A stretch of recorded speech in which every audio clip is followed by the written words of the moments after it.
Coffee Parlor this morning. Y'all know the number one morning show. Y'all, thank y'all so much, man. Our subscribers, our subscriptions has went up, what, by two. Now, actually, we had like 20 new subscribers last week, y'all. Thank you guys so much for that. We had over like, I think 9,000 viewership last week, man. So thank you guys so much, man. When I say that when we started this show, we didn't know where it was going to go and how it was going to be, but you guys have made this one of the most popular shows on the internet for us, doing it independently, and show by show. We're getting new subscribers each and every day. So y'all, please, LIM Network on YouTube, Joe Lockett Show on Facebook, subscribe and follow. We got so much coming out there. It's just not this show, but it's a network where there's a plethora of different things that goes on. But this show here today, it's going to be a good show. Grab your coffee, sit back, relax, put on your headgear, because the man, he's here. Been trying to get him on for a while. Y'all know God's still working on your boy, right? Yeah, y'all know, I be asking how to pray for your boy. I got a bishop in the studio today. You know what I'm saying? How to be my boy. Y'all wouldn't think that I got a bishop that's a friend, but yeah, I do. For y'all, hey, stop laughing. It ain't funny. I see you over there laughing. Stop it. All right, stop that. I do got a friend. He's in studio today, and he may even say a prayer for me. I don't know. I may ask him to say a prayer for me. But I have Awalski Moore. He's in the building today, man. Bishop Awalski Moore. He's in the building, and we're gonna have a great conversation. And the great thing about him, he wasn't a bishop when I first knew him. Okay. Didn't even know him as being no bishop. I didn't even think he was gonna be. I ain't see no God in him. Let me just say, I ain't see no God in this man. Didn't. However, come, right?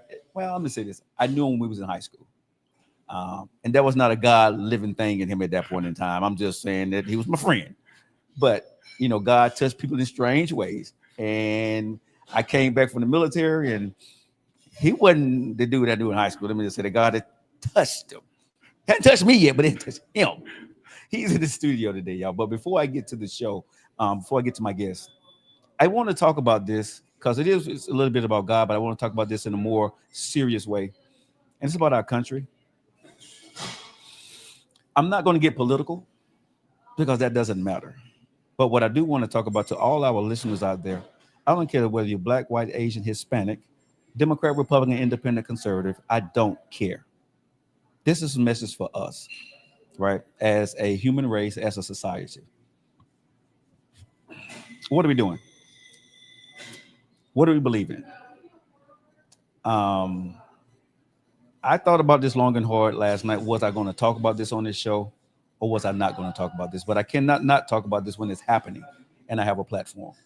Not going to stay on it long, but I just want to give you something while you drink your coffee. I want to give you something to think about. We are all God's kids. No matter what part of the country we come from, no matter what papers that we have on us.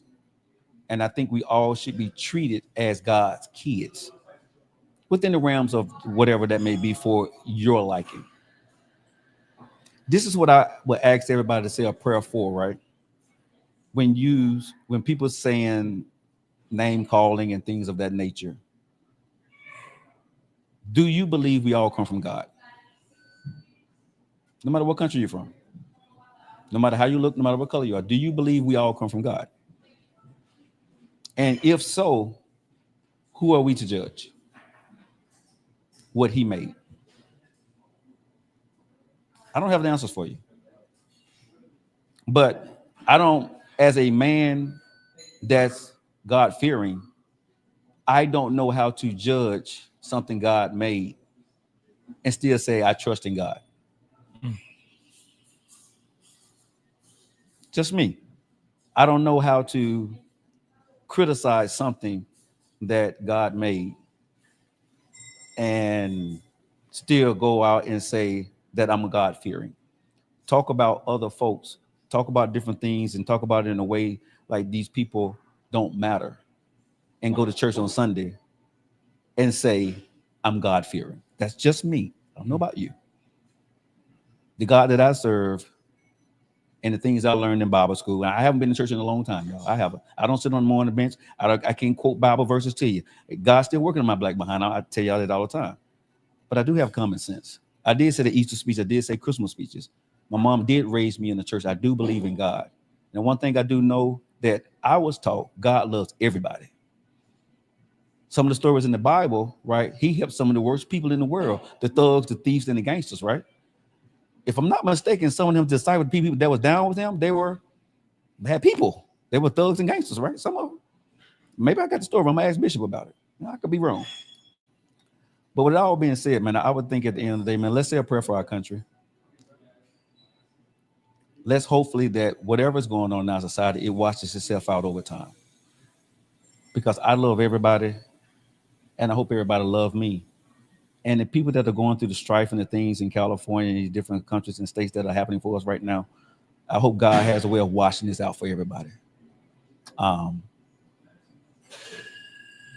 gonna leave it right there because there's so much more I can say, but y'all get my point, right? We all come from God, in my humble opinion. Now, with that being said, I'm gonna pick this up a little bit. Take another sip of your coffee, because now we're finna get into a story of a boy that became a bishop. It's gonna be fun.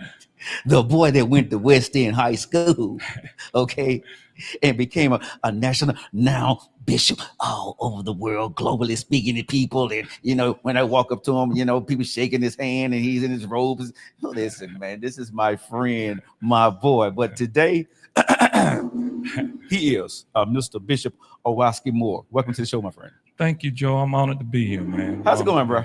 Everything's good. Everything's good. So what should I call you? Should I call you Bishop Moore, AMG? What? Joe, call me what you've always called me, bro. We got history. All right. Hey, I'm going to call you A. Awalski, right? So okay. How you been doing, man? Man, I'm good. You doing good? Yeah. Now, I see that you doing this fit stuff. You treadmilling and running and man, what? Well, Joe, in 2023, I was diagnosed with prostate cancer. What? Yeah. And so they gave me a year because they caught it early to make some decisions. One urologist I went to see wanted me to lose some weight. I was initially around 330. Yeah, you a big boy. Yeah. And when they made certain statements centered around Black men were more likely, 3 to 5 times more likely to catch it than other ethnicities. And then one urologist went as far as to say that it's not a matter if you're going to get it, it's when you're going to get it. Mm-hmm. And I took it personal. It challenged my faith because if I'm going off of what they're saying, it's almost like God made Black men with some type of defect. I then started doing some research and found out that lifestyle and nutrition played a major role in us Black men specifically catching it. And so I began to make some modifications to my diet. And after a year's time, I went through the procedure, but I had already begun to make the lifestyle. You had your prostate taken out? Yeah. Wait a minute, you had a prostate? Yeah, no. Wait a minute. Yeah. Wait a minute. No. It's help. It's all type of help. Yeah, no, bruh. It gone? No, bruh. We good? Yeah, we good. All right. We good. We good. Okay, but I'm gonna talk about that one then. We good. Yeah, that was one of my questions too. Yeah, we good. Okay. We good. What? We good. Technology like that? Yeah, we good. Okay. Yeah, we good. We good. Coffees and conversations, baby. And so it opened up a door. I believe that you could either let challenges in life change you, or you can change them. Yeah. And so I reframed it. Okay. And so I began to go on this wellness crusade. Physically, both sides of my family have chronic conditions. Right. One dealing with cancer, the other side dealing with thyroidal issues. Okay. And so one of them I defeated without surgery, the thyroid. The other I defeated with surgery, the prostate. I want to get back to that. I think that's a good thing to do because I do want to talk more about the prostate. And we good. I want to talk about that. Yeah. But before you did all this, because I didn't know where you're gonna come in your bishop, your white collar, you know what I'm saying, with the choir behind you today, you know what I'm saying, and you're getting out the Cadillac, I didn't know what to expect from a boy, you know what I'm saying. I'm like, do I wear a suit today? Yeah. Do I, put on the 3-piece? You know what I'm saying? Do I bring in with the Bible? I hadn't even thought of putting the Bible on the table. On, Joe. I was just saying, the bishop, when the bishop comes, you get that treatment. But then I had to realize this is my friend too. Right. And we didn't talk about, we just said you agreed to come and you want to come on the show. But what I want to talk to people about, because a lot of people are watching the show today. Mm-hmm. You are a bishop now, right? You're a world-renowned speaker globally. But the thing that I think a lot of folks don't know is, who are you when you were a child? Where did you come from? Where were, for the people who saw you speak, a lot of people don't know your story. Yeah. Did you come from a 2-parent household? Did you have brothers and sisters, right? Right. What did that look like? Yeah, man, I came up in at what they would call a middle-class home. Okay. Both parents, working parents, a younger sibling, brother. We have twin names, Awalski, Martez, Dombrowski, Mendez. What? Man, hold up, dog. Yeah, no, don't be doing that. Slow that down. Yeah. Awalski, Martez, Moore. Man, where did that come from? Oldest. Polish. They're Polish names. My dad fought in the Vietnam War. Uh-huh. 2 of his colleagues were killed in the war. Mm-hmm. He named my brother and I in remembrance of them. Yeah. Oh, that's where you get that name from. Because I was like, bro, the last time I remember, your mom and dad were like, what they? Yeah. Because I never knew that. Yeah, absolutely. Okay. So I grew up well, man. We actually grew up in the same community, living in Parlor. At one time, and so my parents always wanted the best for us, educationally and environmentally. So they moved from renting a house to home ownership. That's the home house still to this day. So I'm 55. They've been there over 40-some years now. So your mom and dad still live in the same place that you grew up in. Is it not crazy when you go back to your parents' house? Yeah. How small it looks. Yeah. But it's home, man. It's a safe place. A lot of memories. And they're continuing to enhance and make modifications even to this day, right? So I'm excited. So mom and dad still together? Mom and dad still together. So how many years is that? Approximately. I'm 55. They've been married 56, 57 years. Man. Yeah. Bro, think about that. Mm-hmm. Who gonna babysit in our generation? Yeah. Well, it's a good question. Because bro, a lot of times we don't get to say those things. Yeah. So how was your brother? What's the different age between you and your brother? We're a year and 10 months apart. So Dombrowski will be 54 in October. What's up, man? I don't think I've met. Did I meet your brother? You definitely you met him. I know I've met him, but I don't remember him though. Yeah. So is he here in Birmingham or he went on? He's actually in Texas now, right out Fort Worth, right outside of Dallas. Okay. They've been there, relocated. They've been there about 11, 12 years now. So he's married. 3 kids. Okay, you got nephews. Right, okay. Absolutely. Okay. And he continued the trend in naming his boys Elijah and Elisha, in the format of, and they have a beautiful girl, Madison. Okay. Yeah. So in school, I know, but I need the people to know. How were you in school? How was your grades? Well, were you a troublemaker? We did well in school. My parents didn't play that. No. But I wanted to blend in, wanted to fit in, wanted to be with the in crowd, and so we did things. Stop speaking French over there, sir. Yeah, sir, I don't think I hear we. I ain't gonna tell on you, man. Yeah, we did things that we're glad we grew out of. We grew out of. Yeah. You was on the football team, right? Football team, played basketball, ran track. You was the star dude. We didn't talk much in high school. Right. We knew each other. Right. But let me just be honest. Let me be frank with you. Put that camera on me. He was the popular dude, and I wasn't. Okay. All the people knew him, like him when he was running that rock, man, doing that thing. On Fridays, cheerleaders, man, the women wearing, y'all know how they wear their little jerseys. Him. Yeah. I was not jealous of you, but I was joppy. Wow. I was jealous happy for you. Joppy. That's a new one, bro. Yeah, that's my word. It's joppy. I was jealous happy for you. You know what I'm saying? Come on. I was jealous, but I was happy with you, but I wish it was me. That's joppy. Wow. You know what I'm saying? I'm gonna have to remember that one. Yeah, that's my word. Joppy. You know what I'm saying? Because You were popular, bro. Always popular. But I'm gonna be honest with you. I never saw, and I want to ask you because I really don't know the answer. I think I know. Well, I know a little bit. But I did not see this for you back then. Yeah. I've seen you actually being a star athlete somewhere. I saw you doing the college. So what I want to get to is high school. You know, you was a star. You graduated from West End. I graduated from Minor. We left because things started happening. But so when you graduated from high school, did you graduate with scholarships in football? Yeah. That's what I thought, because you was that dude in football, right? You were running back, running back, tight end, quarterback, etc. I went to Knoxville College as well. That's what I did not know. Because I was thinking Alabama A&M. I don't know why, but I transferred from Knoxville to A&M because my sophomore year at Knoxville, we did real well and had pro scouts because I transitioned from offense to defense.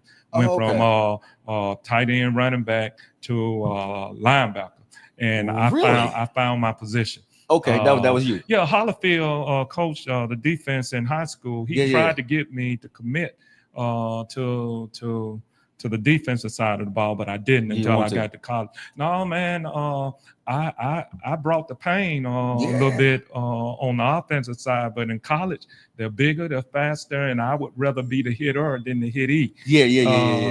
Any day. And so my sophomore year, pro scouts started coming to some of the games, and me, my dad, and some of his friends were talking. There was an opportunity. A&M was moving up divisionally and things of that nature. So we transferred to Alabama A&M. Was there a semester. That's when things shifted and changed for me. I caught what they call a polynomial cyst. Where? Polynomial cyst. What's that? It's an infection. Okay. And it took my temperature up to 107. If I didn't go to the doctor when I went, we might not be here today. Wow. The infection was so bad that they could not perform the procedure to remove it. So where was it? It was on my backside. Okay. Yeah. Okay. So they derived that there were 3 possible ways: stress, strain, hot or spicy foods. To this day, I don't touch hot or spicy food. Right. And I try to minimize stress and straining. But working out, you run into that tension sometimes. But it was my grandmother, man. My grandmother used some old-fashioned remedy. Wait a minute, Grandma came through. She got a cactus, and I don't know what else, but she put it where the infection was, the swelling, and the infection went away. When I went back, they were marveling, so I thought everything was cool. And they said, but the core is still there. So even though the infection and the swelling was gone, the core of what caused it was still there. So the implications is it could come back again. And doc, I couldn't go through that again. And so they performed the procedure, removed the cyst, but it pivoted my life. My mentor, you might remember Mr. Dismuke, Otis Wayne Dismuke. Yeah. So he gave me an opportunity because it all happened around the Christmas break. Okay. What year was this? This was 89, 90. Okay. I got a chance December to go and make a little money while I was home from school after the surgery and all of that. Long story short, man, I ended up staying. I didn't go back.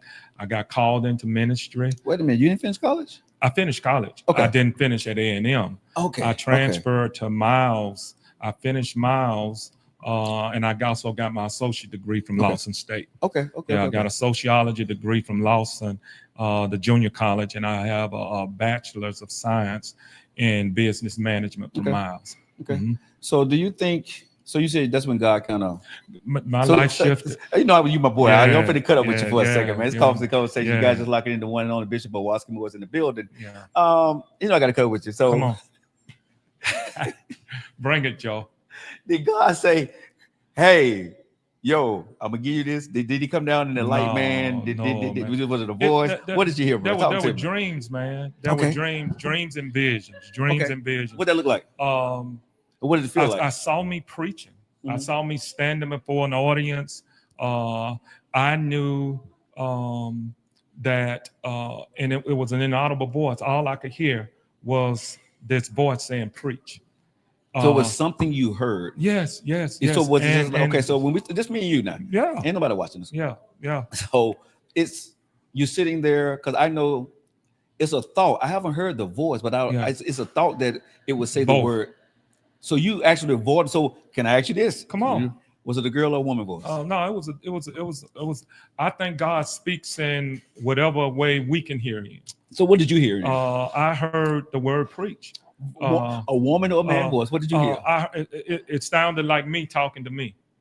Oh. Okay. It sounded like me talking to me, man. And so much so, Joe. Okay. I'm in class. I'm at Miles now, working on, and I'm in class, and I could see the instructor, but all I hear is preach. Wow. All I hear is preach, and so it became so traumatizing to me. You know, I sought out help. So I went to Mr. Dismuke. He made some recommendations. Dr. Mike Wesley, the pastor of Shiloh Baptist Church. Right. I think he was the principal at that time of Powderly Elementary School. I went to Powderly to meet with him and Pastor Jerry Jones, Mr. Dismuke's pastor.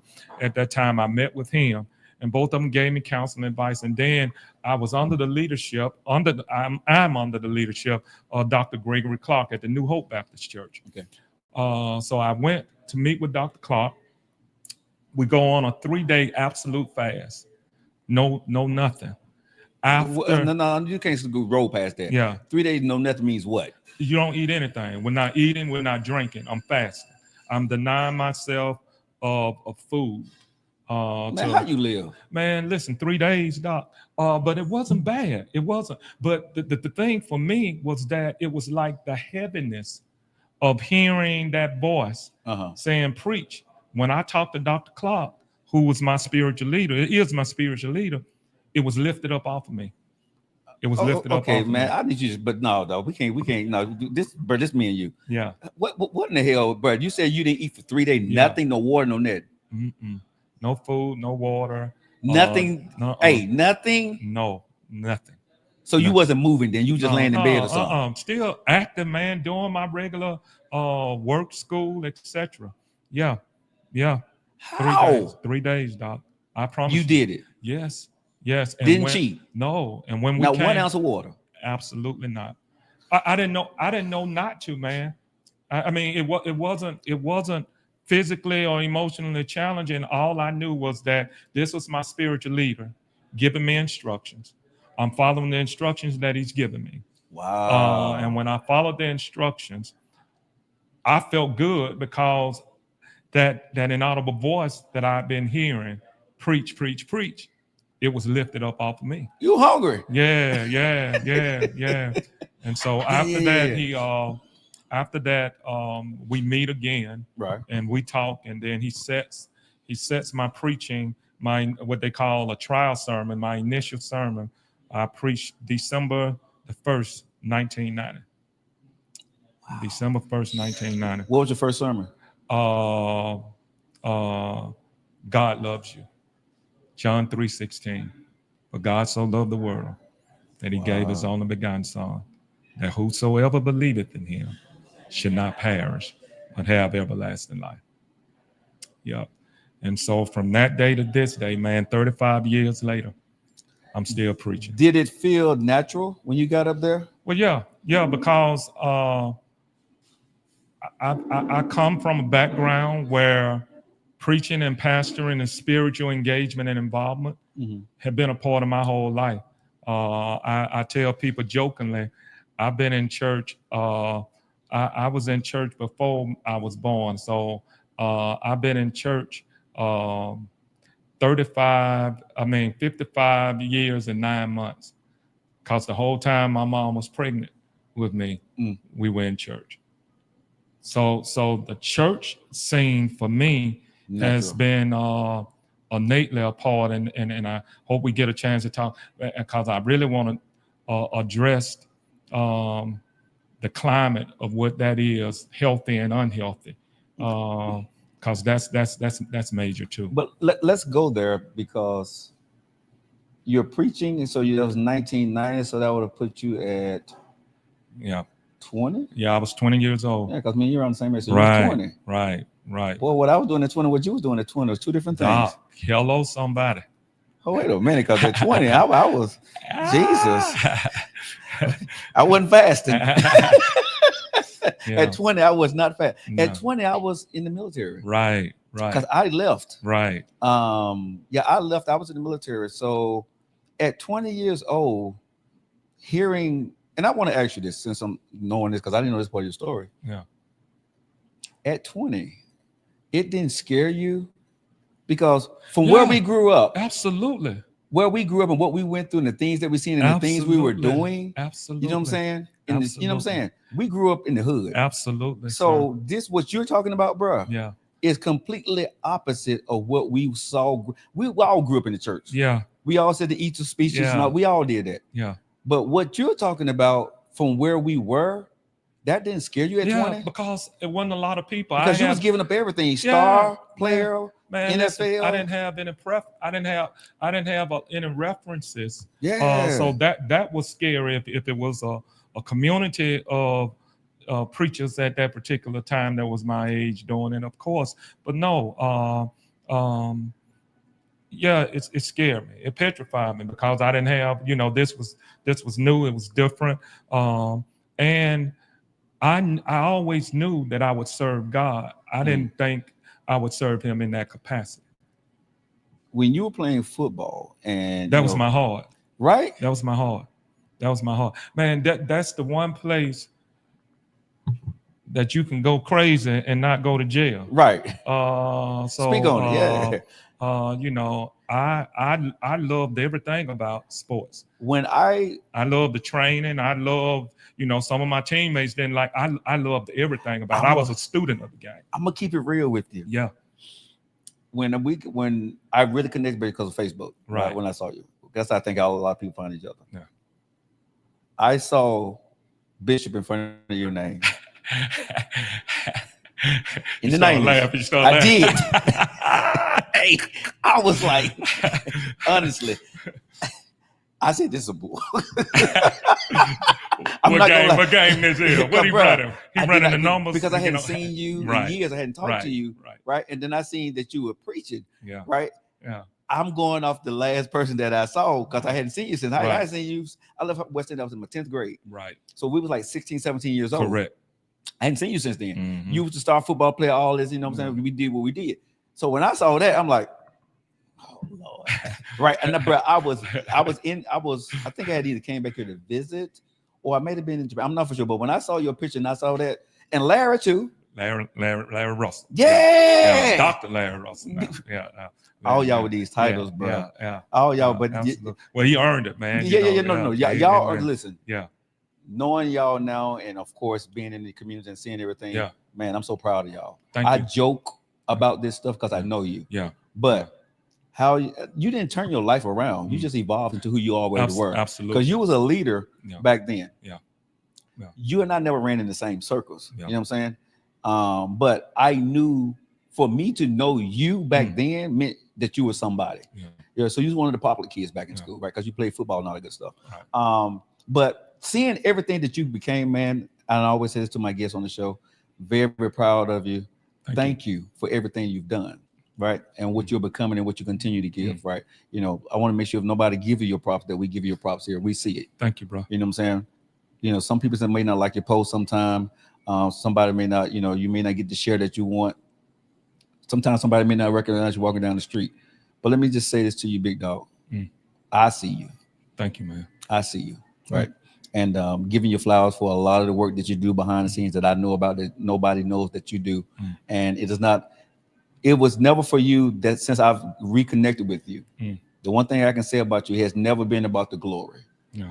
You have never did anything for the glory, right? Oh, you always the guy who's planting the seed and trying to water it and see will it grow. That's for me, knowing everything that you do now.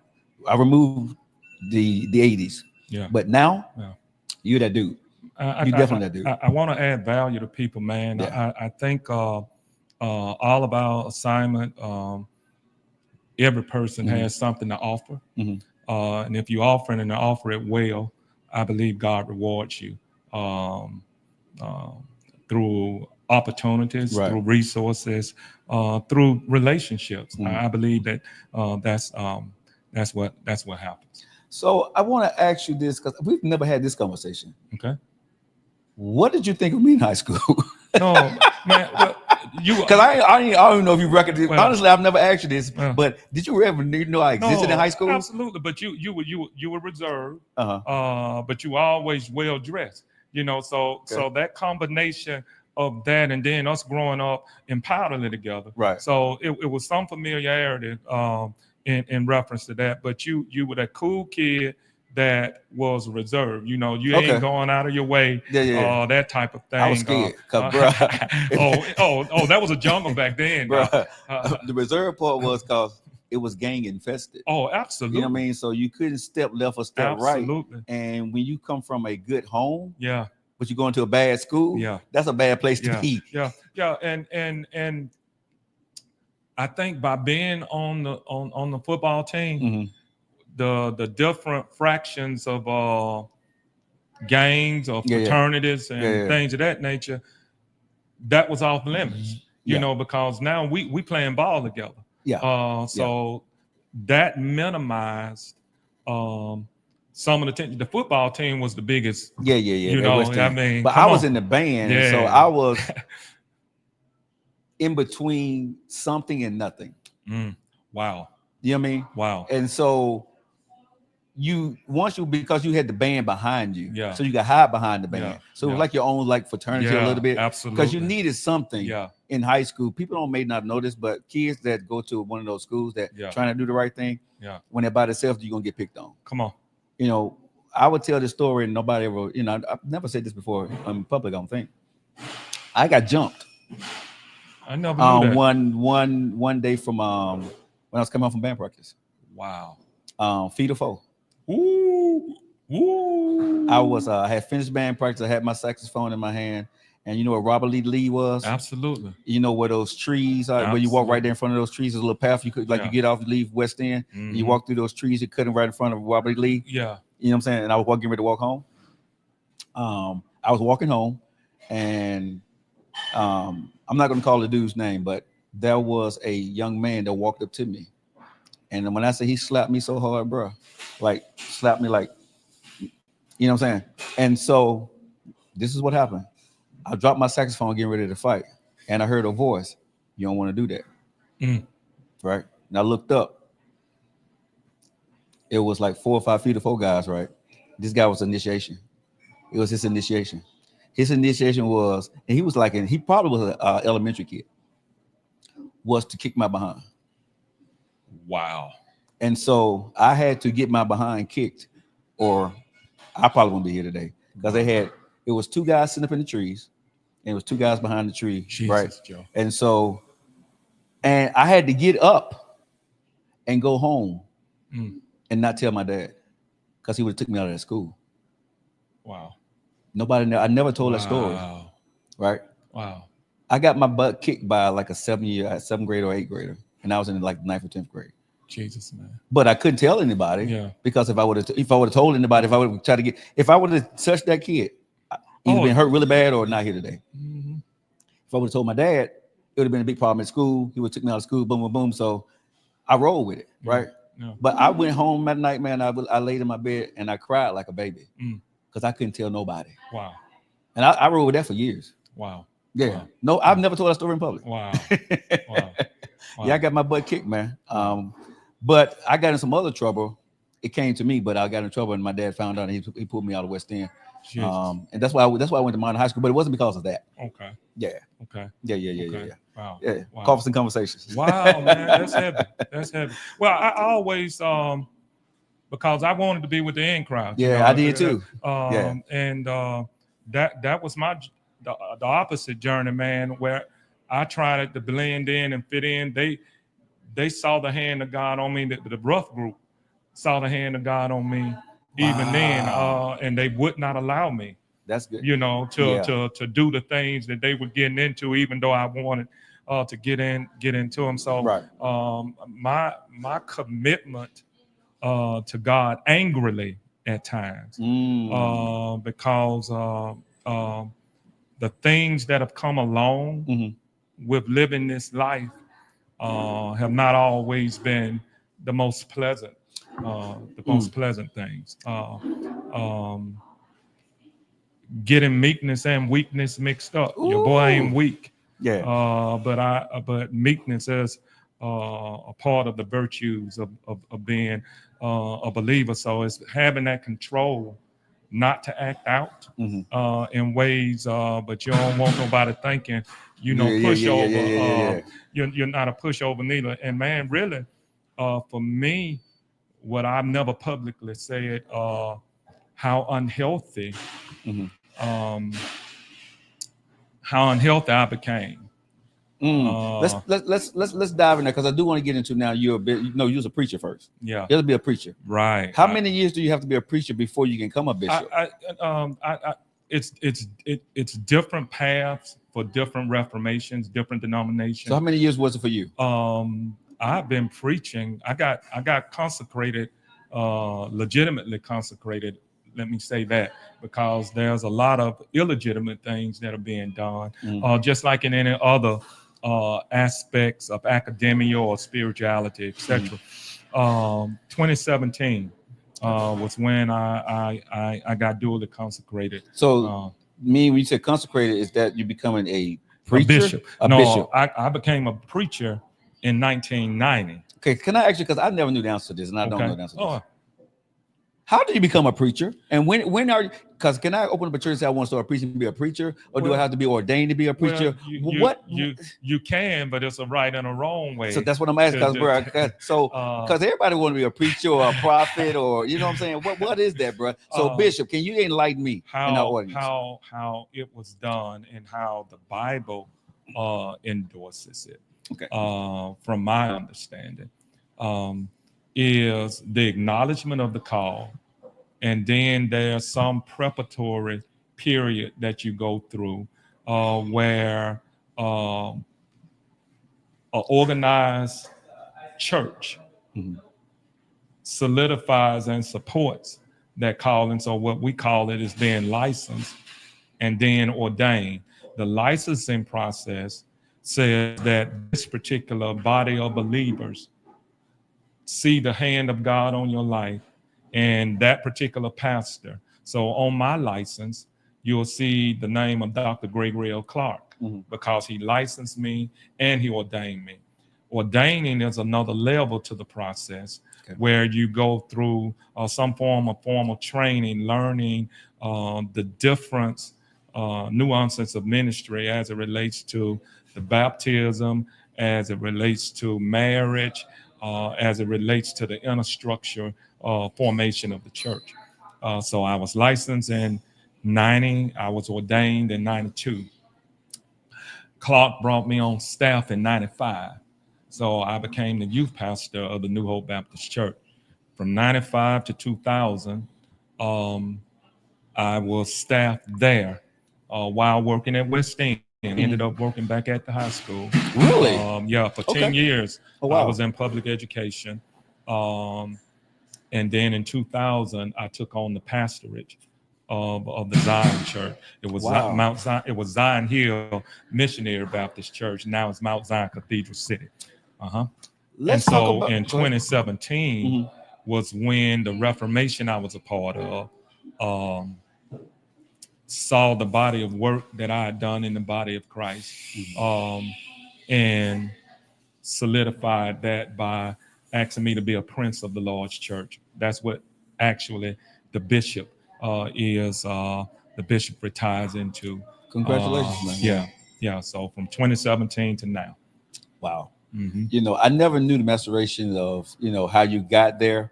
I just knew I saw preacher, then you bishop, and I'm like, and I was overseer in between. That's so cool. In between that, yeah, man. So, and so you said that I've served. Not looking for the limelight. Yeah. And people that serve and serve well, folks recognize their service, and they solidify that through other opportunities. Before I get into other parts of your story, I want to talk about a little bit about being a preacher, being a pastor, the good, the bad, the ups and the downs of that. Because I believe in God. Mm-hmm. I don't believe in all y'all, bro. Absolutely. I'm just gonna be honest with you. I'm gonna keep it real here on Coffee and Conversation. Yeah. Some of y'all, bro, full of crap. I see y'all out there, you know what I'm saying? Y'all like me, you know what I'm saying? And it ain't good. Right. I see y'all, some of y'all being hypocrites. You see what I'm saying? Right. And I can't sit back and go to your church on Sunday when some of the stuff I see some of y'all do. Joe, I agree 100%. I think that there's, and I've often said this, that we were never supposed to be put on a pedestal. First of all, God is the only one that deserves to be elevated like that. Okay. And secondly, we accepted it. So we're tripartite beings just like everybody else, spirit, soul, and body. Right. As long as I'm in this body, there are human tendencies, proclivities, challenges, struggles that I have. Mm-hmm. It's one thing to have them, it's another thing for them to have you. And so my journey, don't point no fingers, don't throw no shade, it's on me. Mm-hmm. So the immorality side of things, I've never lived wild, but I've not always lived right. Gotcha. And so my unhealthiness, because I get therapy now. I see a therapist. I see a counselor. I believe that I didn't know how broken and messed up I was. I've been in the church all my life, man, and so. So who helps to preach? Who helps to pastor? Absolutely. Yeah. Or to even know that you need help. Okay, so let's dive into that a little bit, man. Okay. What broke you? What? Because you grew up in. Because I'm going back to what you said in your story. Yeah. My house was good. Yeah. Middle class family, right? Joe. Did great in school. So what was broke? Listen, man. This journey that I'm on is being, and we were talking about that off camera, mm-hmm. Off the show, being the best version of ourselves that we can be. Whatever you believe, you got it from somewhere, somebody, some experience, mm-hmm. Some exposure, or some person you consider to be credible. So a lot of what shaped my belief system and my behavior was what I just said. So my environment, mm-hmm. my exposure, my experiences, and those individuals I deem credible. But a lot of what I've come to the resolve of, all of it didn't line up with the Bible. See, that there's a difference between us taking our preferences and lining it up with the Bible versus taking the Bible and trying to make it line up with our preferences. And I think that a lot of that goes on. And I've been on both sides of it. You know, I've done it. That's good of you to say. I've done it. And I've done it the right way and I've done it the wrong way. Okay. Until I got in therapy, I did not realize how jaded and messed up I was spiritually, emotionally, and relationally. Okay, so we're gonna do something here. Okay. I've never done this on this show. All right. Before we get in any part of your story, I want to stop it right here. Who would you like to say I'm sorry to? Because of your jadedness. My former wife. Mm-hmm.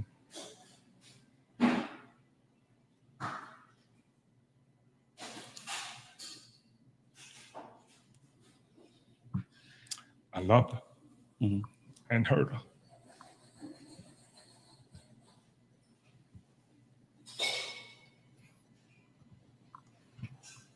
And next to God, the girl had become my world.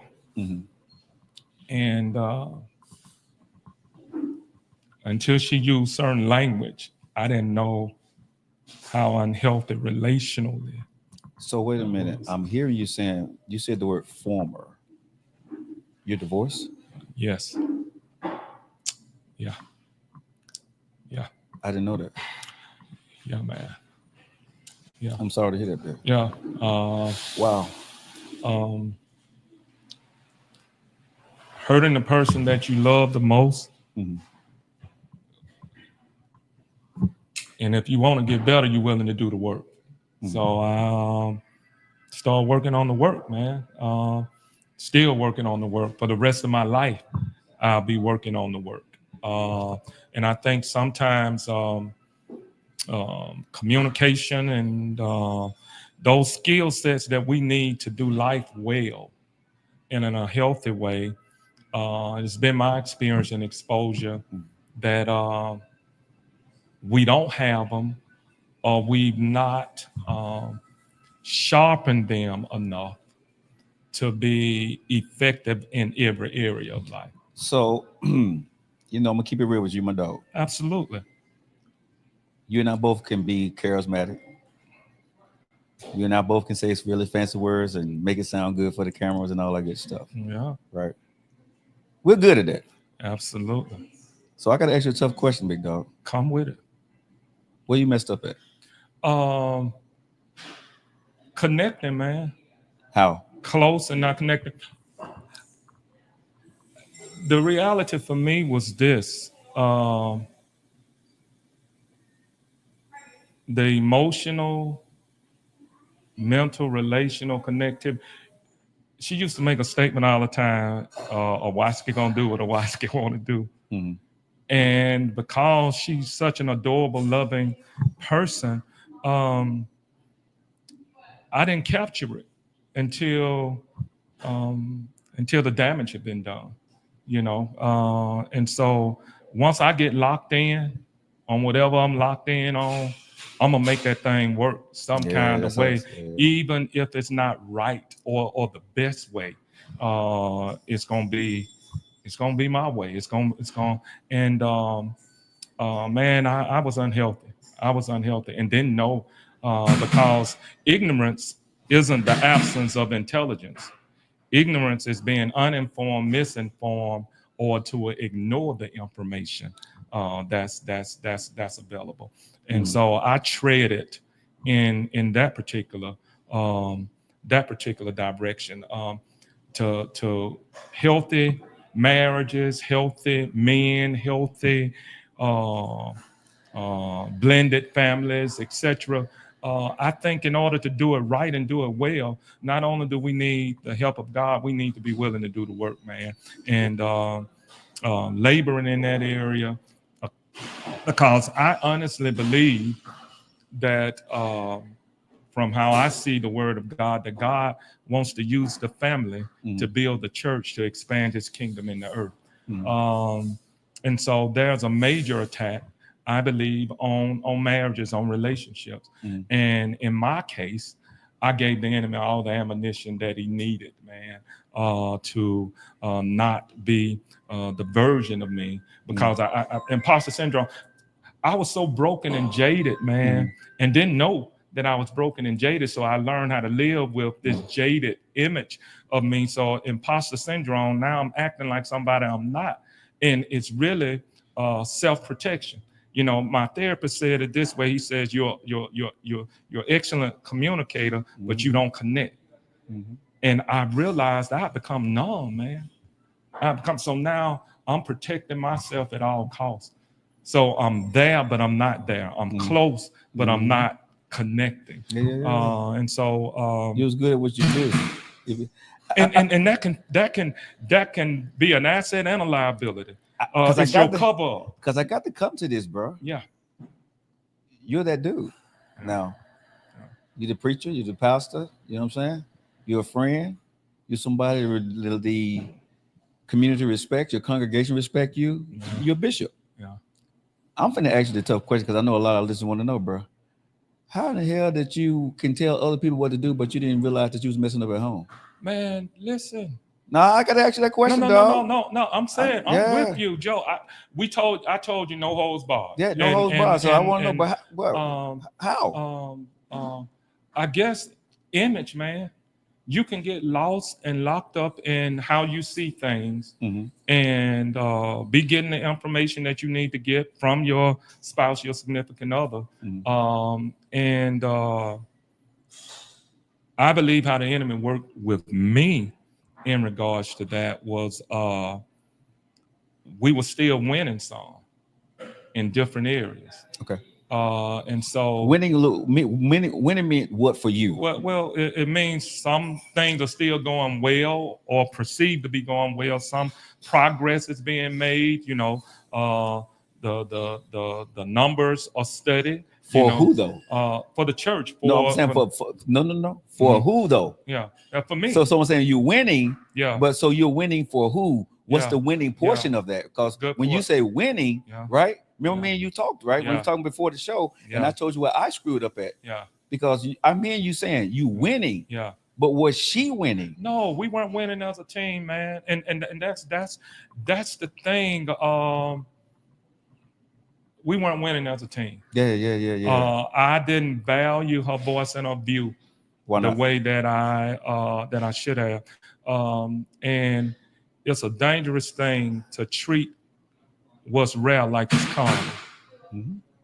Say that again. It's a dangerous thing to treat what's rare like it's common. Yeah. And I was sharing that with a preacher friend and buddy, and I said that because I had something rare. And I'm not saying that other people don't feel that way, but I felt that way. And what they had to make me realize that I was rare too, you know. And so not undermining, I got some work to do. But at the same time, I'm willing to do the work, you know. And I think that that's a big differentiation in a lot of situations. Some people want it, but they ain't willing to do the work that it takes to become the version of them that shifts the paradigm from unhealthy to healthy. Can I ask you a question? Come with it. How long you been divorced? I think we did the paperwork in February. It became official in March. May, June, July, August. Put your left finger on your knee. Put your left. You still got your wedding ring on. Well, it's a symbol of that, man.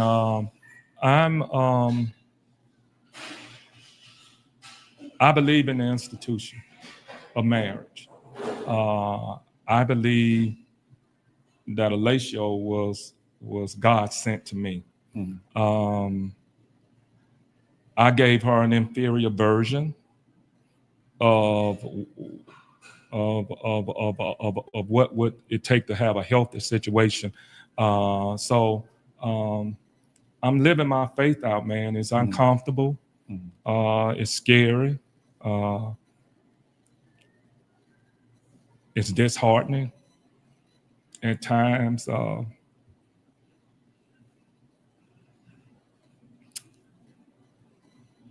I'm misunderstood. You know, these people, sometimes people in the faith community, when you're demonstrating, you're demonstrating what you say you believe, then the people you think gonna rock with you when you say you believe in this, they ain't rocking with you the way, that you feel it. So, man, listen, I love the woman, respect her highly, and never maliciously or intentionally did anything, but I was unhealthy, man. Was it unhealthy, or was it a bit of unhealthy and selfish? Both, Joe. Because we love, even me, we love to use these fancy words when divorce happens, and you and I, we get slapped in the face with our ego. Yeah, it happened to me. Oh, duh. It happened to me. You know what I'm saying? Because I told you, when I was telling you, when I told you a story about my divorce, and I explained it to where, when she became my wife, she became my wife. She was the foundation, right? So she was that first brick of the relationship, right? Yeah. And you remember what I said? Yeah. I started to build everything else on top of that brick, right? Yeah. And didn't realize and didn't even think about it because that was the foundation. But I put a frame, I put a roof, electrical, plumbing, everything on there. And in my mind, I got to keep all that stuff on. Yeah. I didn't even think about that brick. Joe, and I think that that's kind of the cultural dynamics to some degree that we come from. we are taught to be providers, but not partners. Yeah. We're taught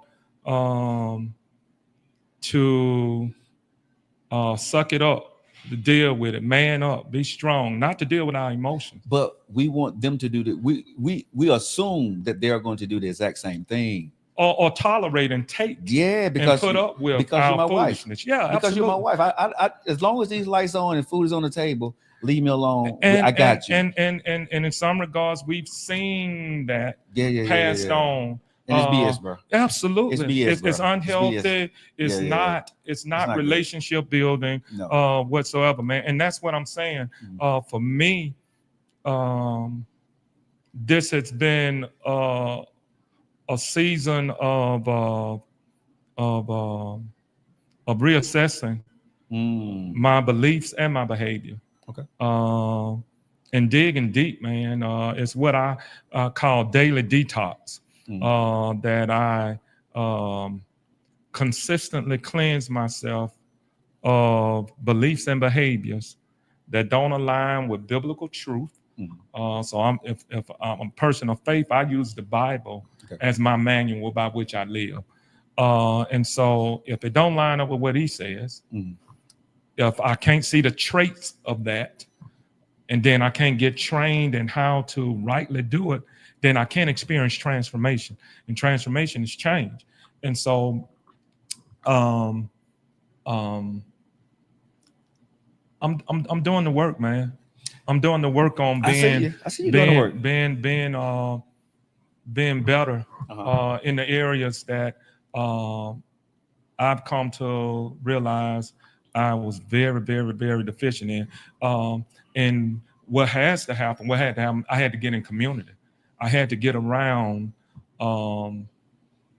people that were doing the work, that were owning, hey, and you can't get, I tell the people that I get a chance to serve with and lead, man, you can't get something right that you learn wrong.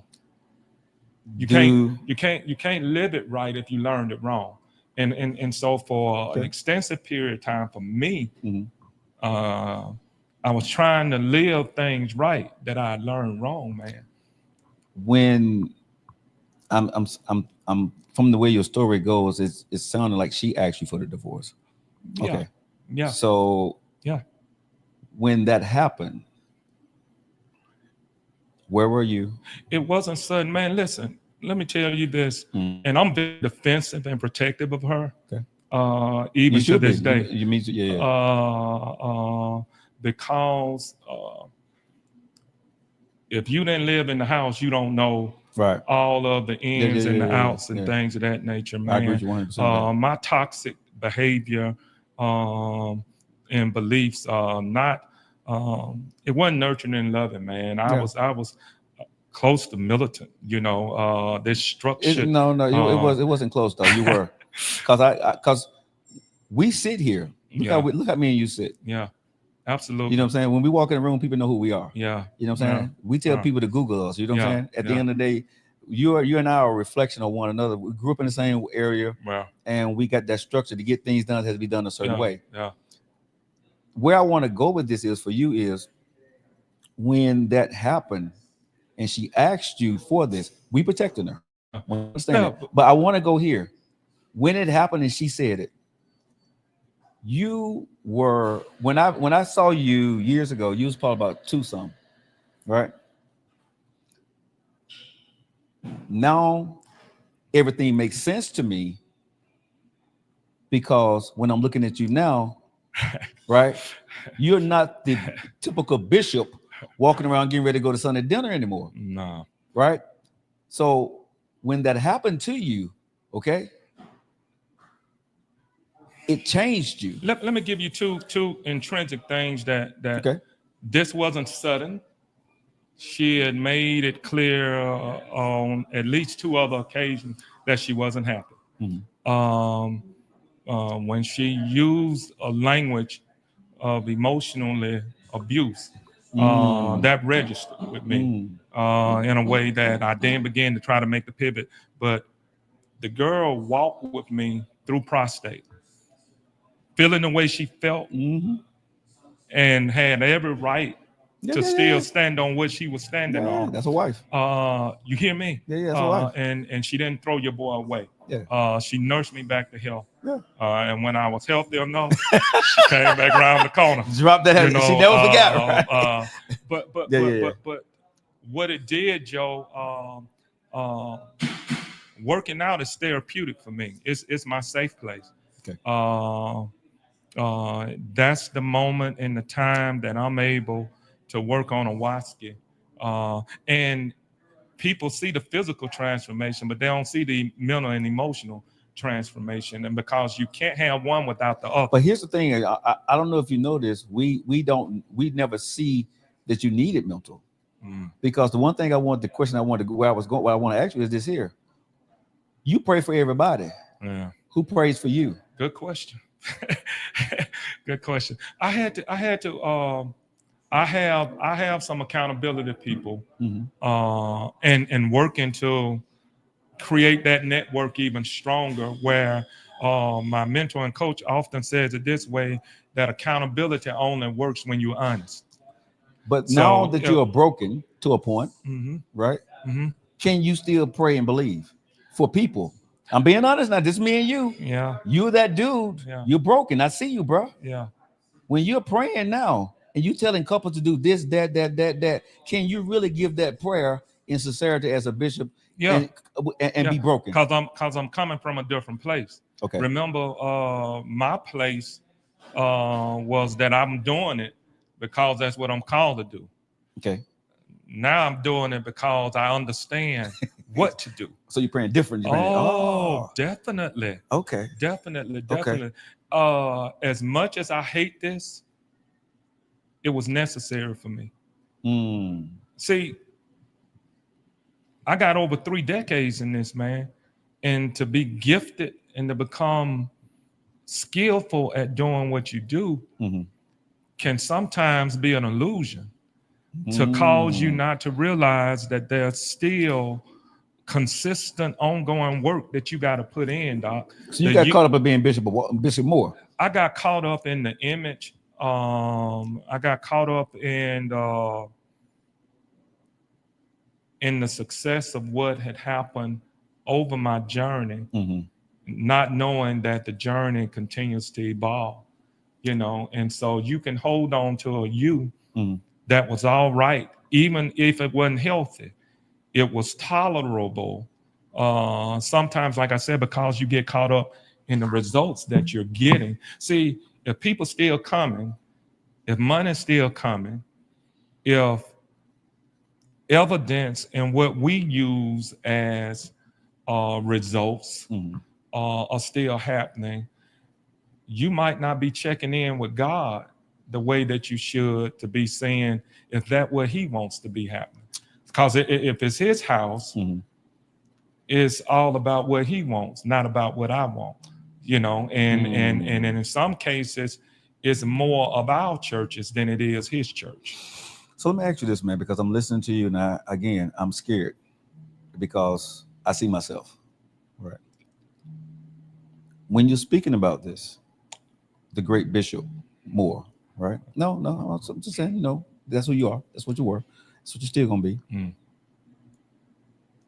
The one thing, even now that I'm hearing you, right, that was a backbone there that helped create the Bishop Moore.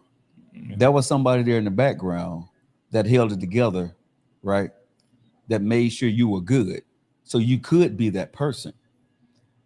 And when I'm listening to you speak, right? Eventually on that journey, right? You're going to say more of that because I understand what happened. I understand all that. But what I don't hear, right, is the root. Good.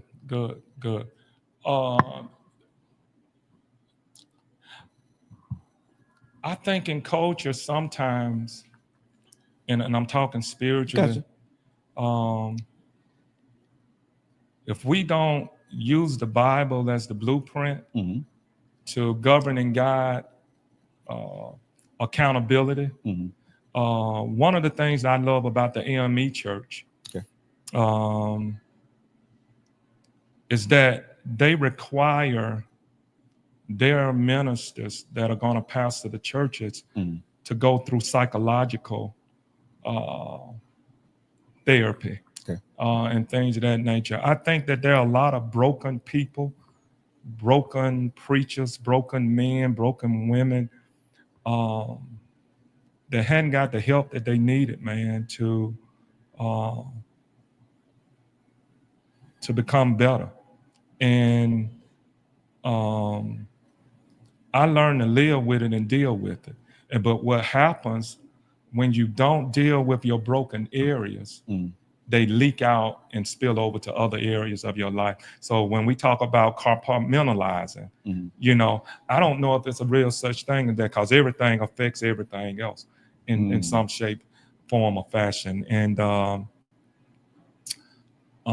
because I got years and decades, and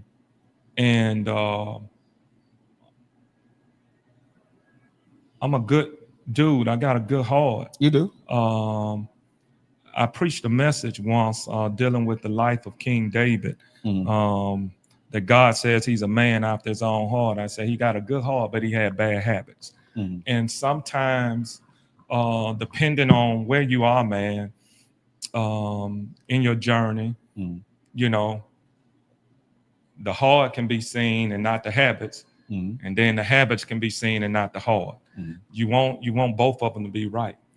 So I always, the image wise, you look good outwardly, but there's some inner work, and my greatest work was the inner work.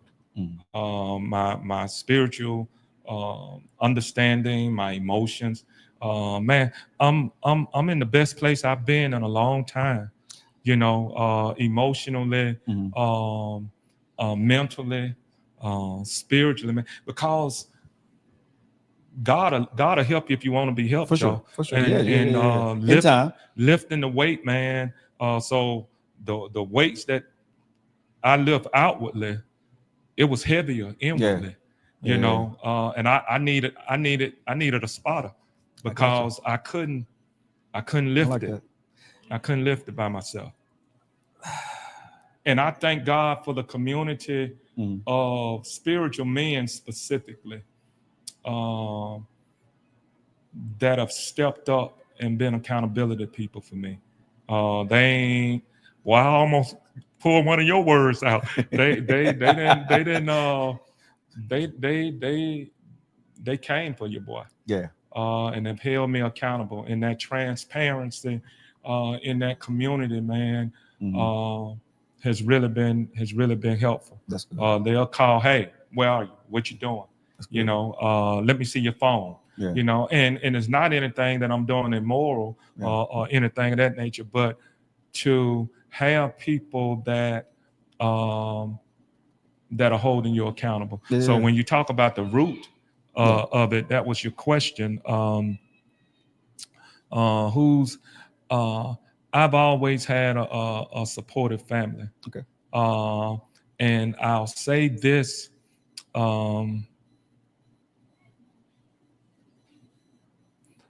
I'll say this, and no, you know, I love my family. Gotcha. But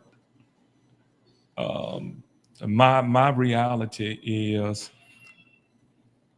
even with that, we've got to use the Bible as the model. So don't endorse my wrong, or don't endorse my dysfunction.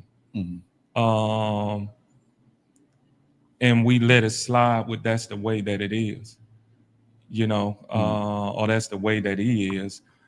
Pray for me, intercede for me, recommend me, check me. Let me give you a classic example of being in a place where you can be checked. So, you know, we're in one side of our building because we've not grown back to post-COVID to be back in the other side on a weekly basis, and it justifies itself.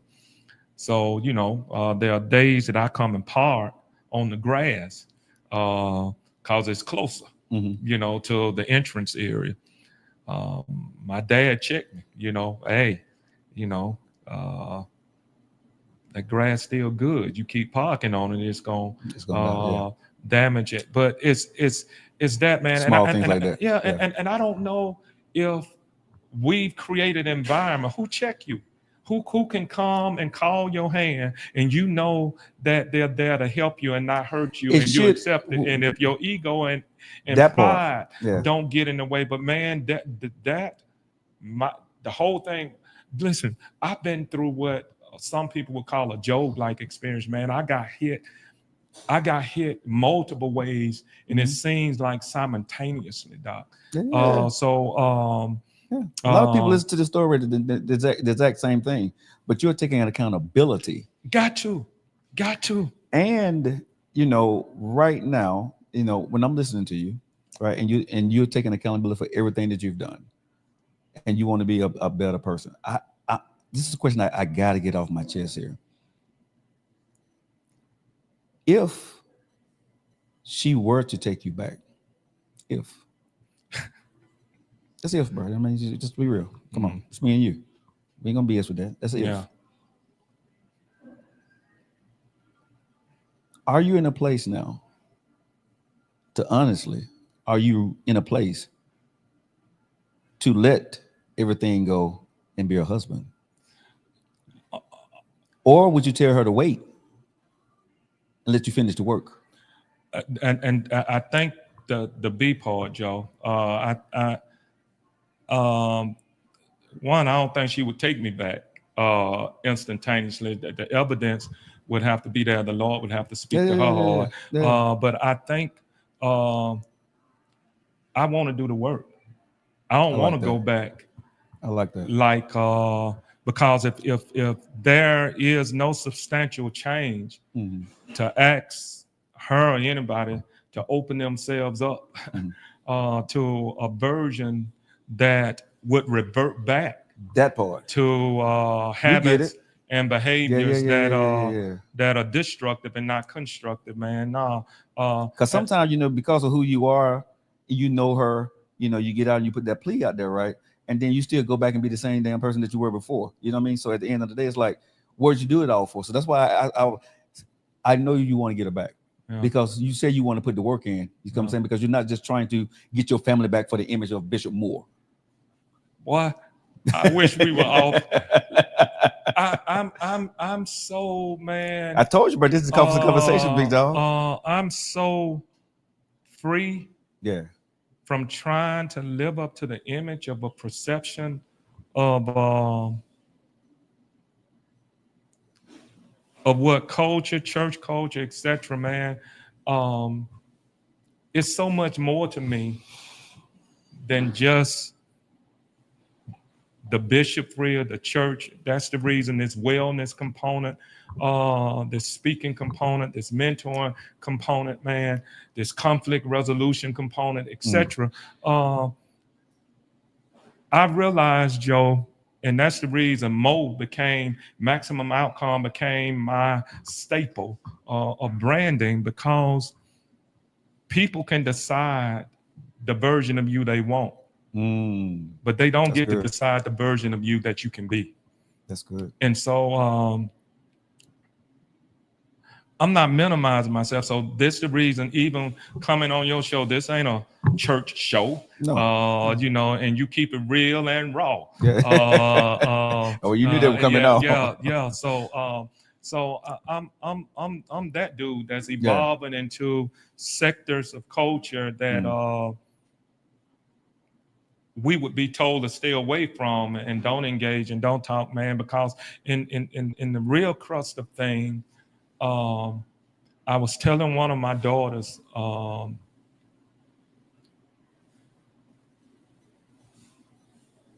want to be that dude. How your kids handling this? Man, listen, I hurt them. And that's another level of hurt. Yeah.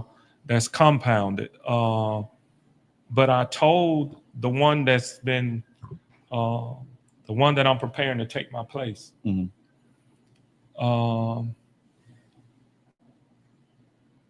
that I want to live the trace of God out so well before her, that she can trust what I say and do, even when it challenges or make her uncomfortable. And I think that when you talk about what you've seen and things of that nature, I want to be a representative. And you know me outside of all this other. I want to be that dude that God uses to help redeem your perspective. And you will be. Of how you see the community of faith as it relates to leadership from the pastoral spot specifically, man. I don't ever want nobody to miss God because of looking at me and my life, my lips, and my gifts don't all line up. Wow. So I'm working, not a perfect man. I'm flawed, just like everybody else. But my intent, with intentionality, is to don't take days off of getting better, man. Because I think that's how people slip and get in trouble. They take the brakes off. Where they put the brakes on because they've seen some progress. And I realized the danger in that, but I think you have to find your rhythm. I used to be a real rigid dude. This got to be done this way. This got to be done at that time. Now I operate more in a rhythm of flow. If it happens, it happens. If it don't, I'll get to it at another time. We got to get ready to get up out of here, but I got 3 small questions. Okay. Small but big. And I'm gonna put them. I'm gonna go ahead and say them. Then you can answer them. What would you tell the 10-year-old Awalski? Wow. To your wife and kids. What would you want to say to them?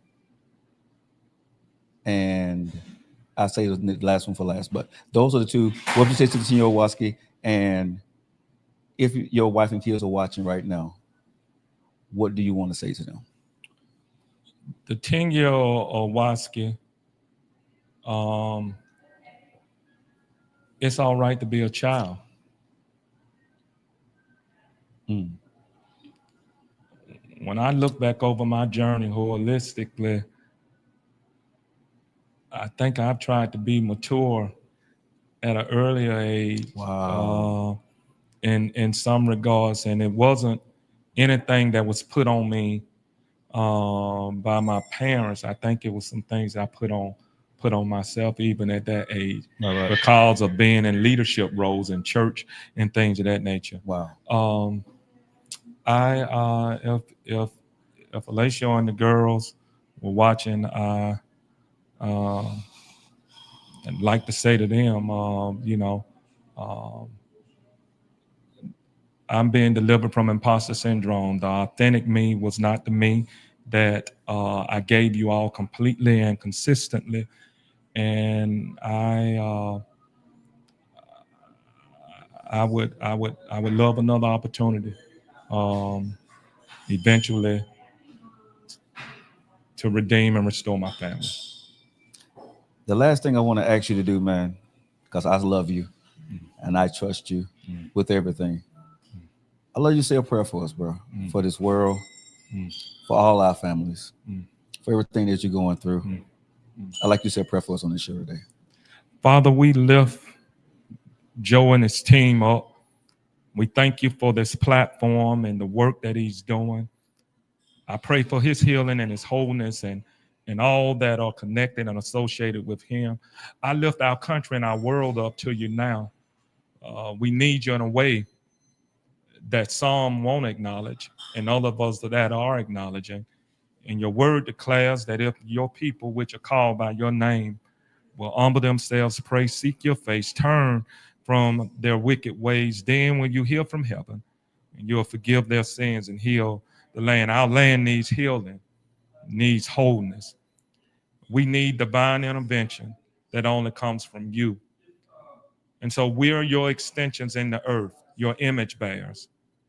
Help us to hear you and to heed to you so that we can help heal this land. In Jesus' name, amen. Bro, this has been a powerful show for me. Bless you, man. Thank you. Thank you. Let's hit these cups together, big dog. You know what I'm saying?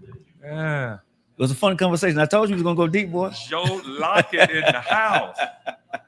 Hey, man, tell everybody where to find you at on Sundays real quick. The Mount Zion Cathedral City 9. If you don't speak into the microphone, Bishop. I am so sorry. The Mount Zion Cathedral City 923 Graymont Avenue West, Birmingham, Alabama 35204 is the address of our primary location. We have another location in Huntsville that we're getting back together. Yeah. All right, guys. If you guys enjoyed this show, man, make sure you share it out there. Make sure you go to LIM Network on social media, on YouTube, LIM Network. Subscribe and share the show and watch it. On Facebook, we are Joe Lockett Show. Make sure you go there. I want to thank my good friend, Awalski Moore. To you guys, he's known as Bishop Moore. Hope you guys enjoyed this inspiring story. This has been one of the most, I'm not going to say one of the most open with one of my friends that we've both been on this show. That's what Coffee and Conversations is all about. We have coffee and we have conversations. We hope that through this conversation that it helps you. Y'all know how I feel about you, right? I love you. See you guys next week.